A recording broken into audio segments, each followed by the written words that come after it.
Welcome to Tom Myers versus the rest of the world. Liz Cheney lost her role as the House Republican Conference Chair, which is a role designated for the third highest ranking Republican in the House of Representatives. It will likely be handed to Elise Stefanik, who will have it taken away from her and likely hand it over to Lauren Boebert. She will have it taken away from her and hand it to Marjorie Taylor Greene. And with each handoff, it will become more acceptable to use the C word. Basically, the Republican Party has turned into a time bomb which will eventually explode to reveal it's actually a flaming bag of dog shit. Marjorie Taylor Greene looks like she's reading a subreddit dedicated to her, and every post is a photo of a cum shot on her congressional portrait. Admittedly, I should probably stop posting that image. South Dakota Governor Kristi Noem is inviting police officers who've been laid off to apply for jobs in her state. Why? Black people make up 2% of the population there. Are they trying to get it lower? Kristi Noem says South Dakota had the highest tourism rate of anywhere else in the country. That's dangerous. Not because of COVID, but because if enough people gather in the state, it could collapse and descend into the pits of hell, in what will be described as an improvement for South Dakota. Bill and Melinda Gates announced they're getting divorced. If dealing with Bill is as frustrating as dealing with not being able to use my computer during system updates, then I'd sympathize with Melinda as well. Medina Spirit, the horse who tested positive for an illicit substance following his Kentucky Derby win, will be allowed to race in the Preakness in Maryland. Preakness officials reached that decision by saying that, as a lot of Baltimore sports fans are drugged and doped up to their tits, why shouldn't anyone competing in a sporting event in their metro area be afforded the same luxury? In fact, the drug problem in the Baltimore area is so bad that methadone doesn't work anymore, as we've all built up an immunity to it. That's what happens when you include it in Jell-O shots in your city's bars. An Ohio State senator was caught participating on a Zoom call while he was driving. Hey, Jim, how did you get a video of a trucker giving you the middle finger as your background? And now, on with the show. Hey. Please join me in welcoming Jeff Hysen, Abby Mello, and Linda Landeros. Hey, Tom. Everyone, welcome. Linda, welcome back. Thank you for having me. I got kicked off Tinder. Oh, did you really? Yeah, I got banned. I think because I figured if people just want to use that app for hooking up, which is not what I want. I just want more social media followers. So I just said, can you please follow me on TikTok? And I think because you're not supposed to advertise anything on Tinder, so it might be my own fault. But see, what I don't understand is, like, don't you want my profile on the app so that your users will have more profiles to scroll through, so that they'll spend more time on your app, so that you can make more advertising dollars? Like, none of it makes sense, like, even from a business standpoint. Yeah. I mean, I just think they're sexist. If they didn't have... And racist, I'll say it. Yeah, if they didn't have comedians or artists entertaining stuff on there, it would basically just be guys who look like, well, me and Jeff. Abby, what's new with you? I'm going to talk about it. The reason I missed last week's show is because my dog was dying and she is now dead. So actually just before this, I got in the mail, they sent me a paw print of her from the cremation. But anyway, but I did want to share with you guys, it was her time to go. She went very peacefully, but a funny thing happened in the office. My wonderful significant other went with me, and we're there doing the intake, and they're all so nice. Everyone's so nice. As soon as you tell them that you're there to put your dog down, everybody goes into like therapist voice. And anyway, they're all very kind. But they're doing the intake, and they're like, what is your dog's name? And I say Carly, and they say, what is her breed? And I say, she's a Rottweiler mix. They say, how old is she? And I say 14. And the girl goes, years? And I was just like, what else could it possibly be? But in this distraught mental state, I was like running through my mind, like, what else potential metric could she be asking me? Minutes, maybe. It's like, my favorite slipper, so fuck it. Does she think this is a human toddler and this is in months? Like, is it 168 months? Is that the correct answer? No, it turns out it was 98 dog years. That's what she was looking for. I'm so sorry for your loss. I'm sorry, but at least it's okay. I feel like I made everybody sad. I'm okay. It's okay. She took your mind off it. The wacky nurse took your mind off. No. She literally was asking me if I meant years. Yeah, because you start thinking about other possibilities. Like, what else could it possibly be? Yeah. I have a cat, but I've often thought, okay, maybe my life would be a little better if I got a dog.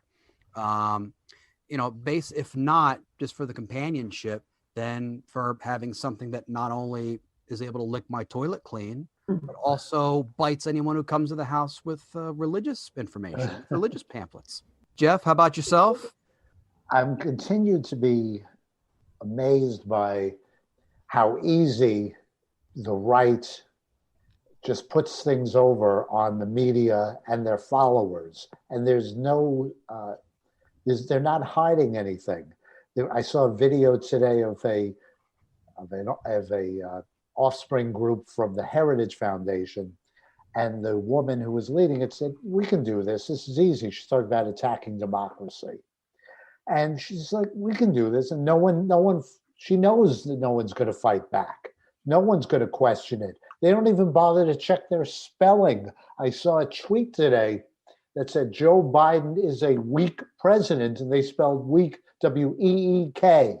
So no one's questioning them. No one's in any form, and they're so far getting away with it. And it's quite frustrating. And I hope that the Senate gets it together and passes the pro-democracy Senate 1 bill, HR 1. Well, Jeff, I understand that you found a music video, a very interesting music video. Why don't you tell us about that? Well, I spend a lot of time listening to The Highway on Sirius XM, and I've spent a lot of time being a regular panelist on this podcast with my friend Abby Mello, and there's a connection.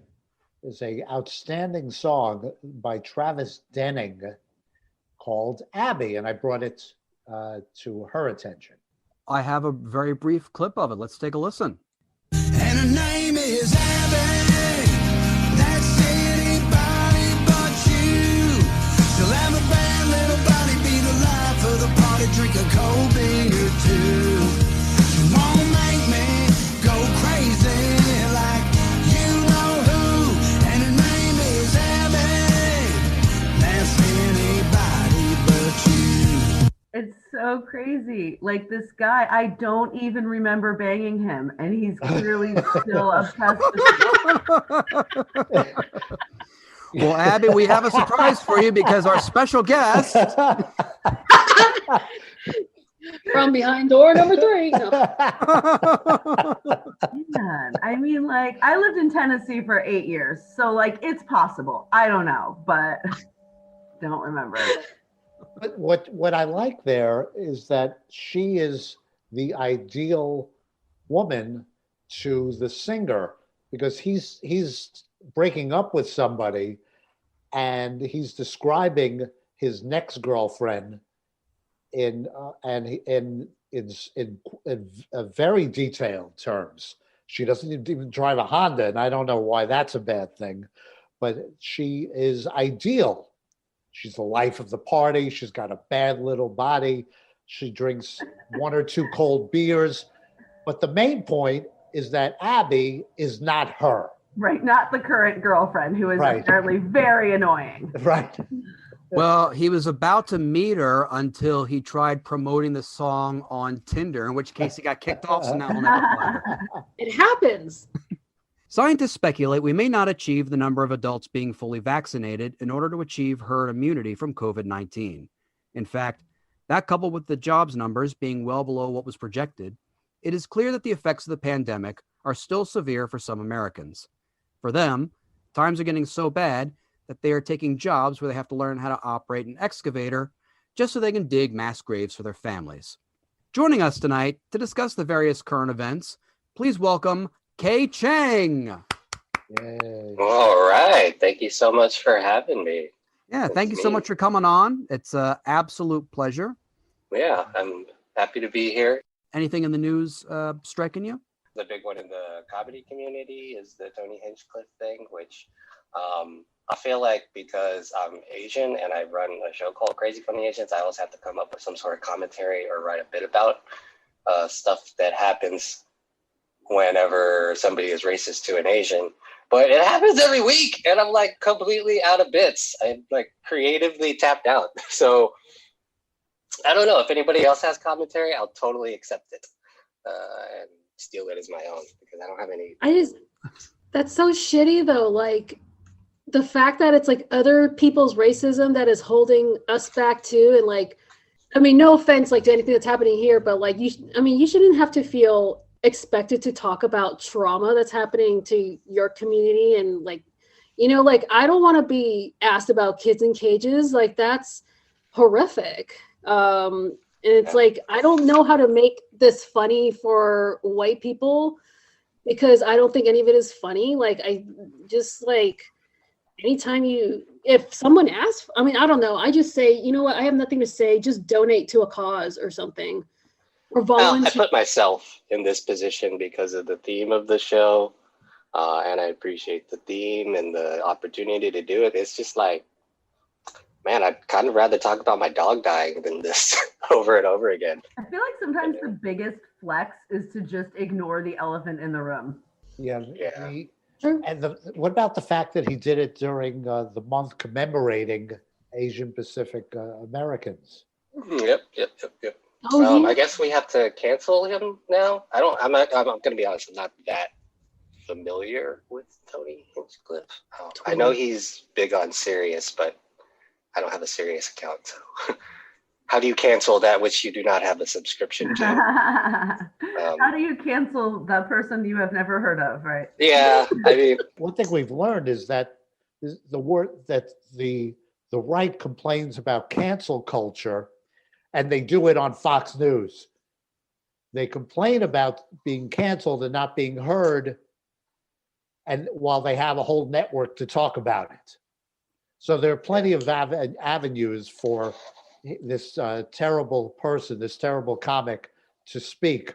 He'll never be canceled. Recently, the traitorous, reactionary, seditionist Josh Hawley wrote a column in the Washington Post complaining about how he was being canceled. He's in one of the major newspapers in the country complaining about being canceled. I'll be honest, if he had said those things on Netflix, I still would not cancel my Netflix account because Netflix is just too good. I mean, You're right. You can be as racist as you want on Netflix. I'm not giving that up, dude. I gotta finish Bridgerton, you know?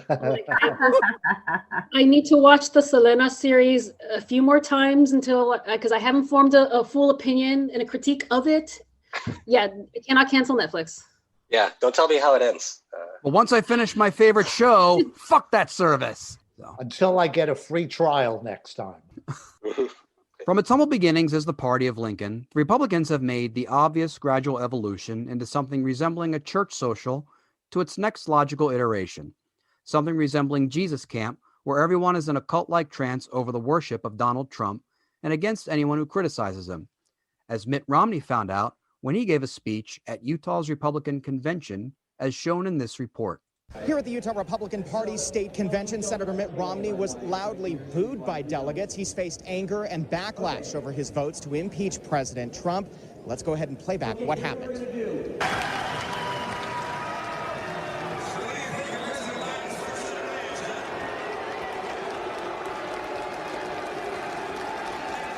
Please, thank you. Show respect.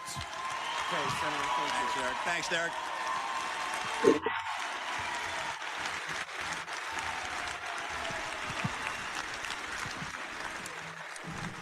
So, yeah, I understand that I have a few folks that don't like me terribly much, and I'm sorry about that, but I express my mind as I believe is right, and I follow my conscience as I believe is right. And I'm not a fan. I'm not a fan of the current president's policies. Utah's junior senator did get some cheers, but I'm told as soon as his speech finished, he left the Maverick Center. That pretty much sums up every single gig I've ever done at a sports bar during a game, to be honest. You take the stage, everybody boos you, and then you're done with your set, you just leave. Well, I mean, at least they paid attention. So at a sports bar, nobody's watching. That's right. When I get on stage at sports bars, people pay attention, but it's not for my jokes. Yeah, maybe if they had the Utah Jazz game on behind him, he would have got some cheers. He sounded like the way I must have sounded when I first started substitute teaching and would like, okay, class, show respect. And meanwhile, the class is like not in class. They're doing their own thing. I mean, that kind of worked for Mitt. They said, show some respect, and then everybody started cheering. I don't know if the Democrats have tried that yet. Like, hey, show respect. But did you see the way he tried to get the crowd back? It was his version, a Republican version of "Let's give it up for the troops." When he said, "I'm not a fan of this current president's policies." Yeah, who is? I think it being that they were in the Maverick Center, that he should have just asked himself what a couple of Mavericks would do, and just really channel his inner Sarah Palin. That's all. I've got nothing. That's right. For some state Republican parties, the 2020 election is a campaign that is still being waged. Arizona Republicans have gone the extra step of examining each ballot in Maricopa County to find instances of voter fraud. Their principal method of searching for fraud is using ultraviolet light to check for irregularities. Presumably, it's the same light that Trump wanted to use to cure COVID. They're going the extra step by looking for another indicator of a fraudulent ballot, as we can see in this clip. We are checking in live right now at Veterans Memorial Coliseum, where you can see the counters are out. The counting continues, and we are learning the controversial Arizona election audit is looking for bamboo-laced ballots. All of this appears to be based on a conspiracy theory. Our political editor, Dennis Welch, was inside today observing the count and has more tonight. This goes back to last week when one of the people involved in this audit made some vague reference to bamboo and ballot paper. And it wasn't until today I was able to follow up and ask him what he meant by that and why are auditors looking for this? Because they use bamboo in their paper processing. And by they, John Brakey, who's been helping with the recount of Maricopa County's 2.1 million ballots, meant Asian countries. There's accusations that 40,000 ballots were flown in. To Arizona? Into Arizona, and it was stuffed into the box, okay? And it came from the southeast part of the world, Asia, okay? And what they're doing is to find out if there's bamboo in the paper. Just when you think Republicans can't find a new way to insert racism into their political discourse, they find a new way. Admittedly, it's very creative. Now I got to write a bit about this. Did they think they were honoring AAPI month? I think it's funny that they thought Asian people would pay to have ballots shipped in. We would just go to Kinko's. We're way too cheap for that, y'all. Come on. Bamboo is a highly invasive species. Like, it's everywhere. I don't know. It's just so confusing to me that the link there.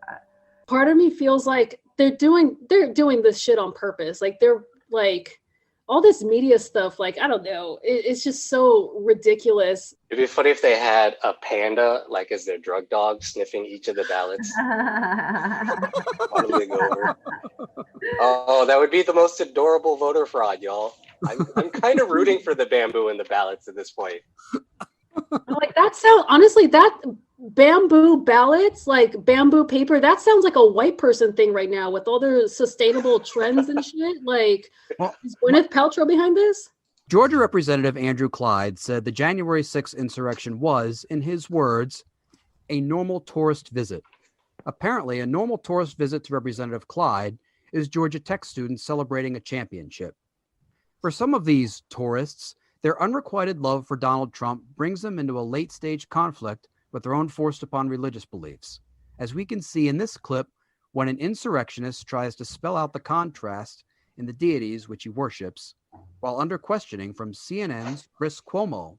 Now, what was it that you started to hear that impressed you so much that it made you forget your faith and replace it with faith in Trump? I would say basically I believe the president of the United States. I mean, ever since I was, a little kid, I was told the president of the United States is the man that you look up to. All right. As of right now, we've, only had a man in the White House as the president. And so that's who you look up to. That's who you follow. The Bible calls us to follow government. And I got wrapped up in what was being told to me and what was what was on the TV, what the media was proclaiming. Do you blame Fox? Do you blame former President Trump? Who do you blame? I blame myself. I take full accountability for my actions. And because of that, you know, I have gone to God and asked for forgiveness. I've prayed, God, please forgive me. I take full responsibility for my actions. This isn't a cop-out, right? God tells us to come to him and beg for forgiveness. And that's what I've done. The Bible does say no violence. The Bible does say to follow the government, whether you believe them or not. And that's the stance that I hold. And I regret my actions that day, and I take full responsibility for them. Not to question anybody's religious or spiritual beliefs, but something tells me he got the idea to bring God into this when he was with his fellow insurrectionists, and when they made it inside the Capitol building, he heard them say, "Jesus Christ, we're inside. What do we do now?" Does he think that's going to get him off in a court of law? Does he think it's not? Because I'm pretty sure he is going to get away with it. And when he has representatives behind him backing him up, saying it was a typical tourist a day, there were members of Congress who gave them maps so they knew where to go. Or like dudes who were trying to sell him a T-shirt, like, I raided the Capitol. All I got was this lousy 5-count indictment. And they made it out of bamboo. Fuck. Ah. The T-shirt's made in China. Despite being the party of heavily contagious Trump worship, there are still some conservative-minded people who believe in the old-school values of the Republican Party. Here we see Abby Shapiro, the sister of Breitbart's 2016 Incel of the Year winner Ben Shapiro, giving her views on the benefits of marriage. Hello, beautiful ladies, and welcome to today's video, where we're going to be talking about why I love my life as a conservative woman. Conservatives really value marriage. We think it's something that actually is important, and it's important to the building of a society. If you're on the other side of the aisle and you love marriage too, that's great. And it's not to say that you can't love marriage if you're not conservative. It's just that conservative women look at marriage a little bit differently and a little bit more of a necessity than just, oh, this is a really nice thing that people do and should do and love to do. One of the things that I absolutely love about being married is that I'm married to a man who believes in marriage as much as I do. When you're conservative, it's important to marry someone who shares your values. And my husband and I were always on the same page about what marriage meant. But that meant that marriage for us was a huge decision that we didn't take lightly. And it was a decision that even now, the two of us are constantly checking in with each other and knowing that this is going to be something that's going to go the distance. We don't view marriage as something that we just did because we fell in love. We view it as this is the building block for us to have a family, be part of a community, and this is long term. So that's something that makes me so happy as a conservative woman and as a married woman, as a wife. And I'll see you guys in my next video. No, Bye. Meanwhile, her husband's probably in the next room with the barrel of a loaded gun in his mouth. I'm not even sure what she was talking about. Like, I was trying to understand her point, but like, she didn't even define the concept that she was talking about in any way. Like, she just kept saying marriage over and over again. It's a thing. It's a nice thing that people like to do. And it's a thing that should be long term. She has in no way actually, defined what it means for her and her husband. It's because she doesn't have to, because these conservatives are just using YouTube as another form to monetize and gain money. Like, the fact that we're even watching her video and giving her airtime and she's able to monetize off of it, it's like, it doesn't matter what she's saying. Like, it's hard for me to like make fun of conservative. I've literally muted and blocked all of those people because I don't care. Right. And I don't know. I do a lot of social media work, and the more I learn about how social media works, the more I'm just like really cautious about who I give my views to. And like with all these like, conservative people, like, yeah, as a comedian, you want to make fun of them, but as a human, and as a capitalist myself, I don't want to give them my airtime. So I want to encourage the viewers at home. You don't have to watch them, and you do not have to like respond to their tweets because they say things that are like ridiculous on purpose because they know that it'll boost engagement and the algorithms follow that. And that's how these people get boosted in the first place, by saying outrageous things on purpose. So don't give them airtime anymore, guys, because she didn't have to make a point. She's just making money. My interpretation, trying to think the way she was, which is dangerous. Abby, you said you couldn't figure out what she was saying. My guess is that she's saying that conservatives take marriage more seriously than liberals, who have weakened the concept of marriage by letting men marry men and women marry women. They truly are bonding for life as a man and a woman. That's yeah. I picked up on a little bit of that. I picked up on that too. It definitely had sort of a homophobic undertone as far as like, this is what marriage is.